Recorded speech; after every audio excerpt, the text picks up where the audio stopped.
ওনারা রীতিমতো আমাদেরকে বলেছি যে আপনারা পর্দা নিকাব এগুলো পড়তেই পারবেন না। তাহলে কি ব্যাপারটা এরকম দাঁড়ানো না যে হাতে ব্যথা, তার জন্য আমি হাতটাই কেটে ফেলে দিলাম? সমস্যাটা এতদিন আমাদের এটাই ছিল যে আমরা বিষয়গুলো নিয়ে সামনে আসিনি।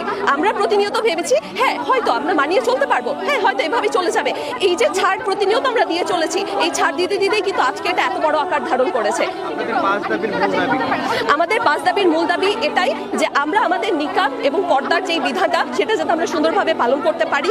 এবং তারা যেরকম বলছে যে আমাদের আইডেন্টিফিকেশনের যে সমস্যা, এই আইডেন্টিফিকেশন তো কোনো এখন ইস্যু হওয়ার কথা না। ডিজিটাল বাংলাদেশ আমরা বলছি, তো ডিজিটালাইজেশনের তো অনেক কিছু আছে, অনেক প্রযুক্তি ব্যবহার করে আজকাল আমরা আইডেন্টিটির যেই রিকগনাইজ করার যে ব্যাপারটা সেটা আমরা করতে পারছি। আমাদেরকে এখানে নারী কর্মকর্তারা নেই, আমাদের নারী শিক্ষকরা নেই, তারা চাইলে কিন্তু সহজেই এই শনাক্তকরণের কাজটি করতে পারেন। এমন তো না যে প্রতিনিয়ত ক্লাসে বসে আমাদেরকে প্রত্যেক দিন করে শনাক্ত করতে হবে। তারা কি বলেছে, ভাইবা প্রেজেন্টেশন এই সময়গুলোতে। তো যদি শনাক্ত করতেই হয়, তারা একটা সাইডে একটা কর্নারে রেখে সেই নারীর পর্দা মেনটেন করেই কিন্তু পর্দার অধিকার যাতে ক্ষুণ্ণ না হয় সেটা রক্ষা করেই কিন্তু তারা এই শনাক্তকরণের কাজটি করতে পারে।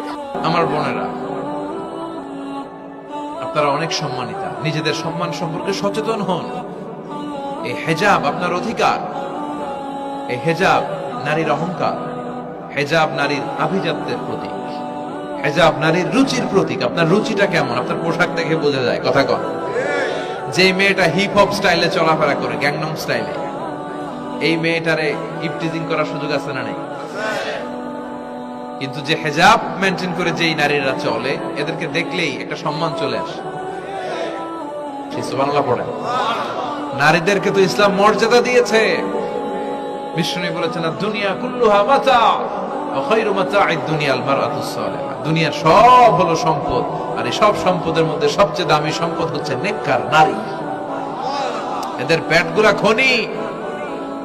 এই নেককার নারীগুলো যদি হেজাব মেনটেন করে, এই পেটগুলো থেকে আল্লাহওয়ালা বেরোবে, নাজমুস সাকিব বেরোবে, কারি আহমদ বিন ইউসুফ আল আজহারি বেরোবে, বড় বড় মুফাসসিরে কোরআন বেরোবে। আর যদি হেজাব না করে, জি বাংলা স্টার জলসা নিয়ে মশগুল হয়ে থাকে, হ্যাঁ, টেন্ডারবাজ, চাঁদাবাজ, ডাকাত, এগুলো বেরোবে। ওজনে কম দিবে, খাদ্যে ভেজাল দিবে, মাছে ফরমালিন দিবে, গাঞ্জার টাকার জন্য লাথি মেরে মারে ঘর থেকে বের করে দিবে।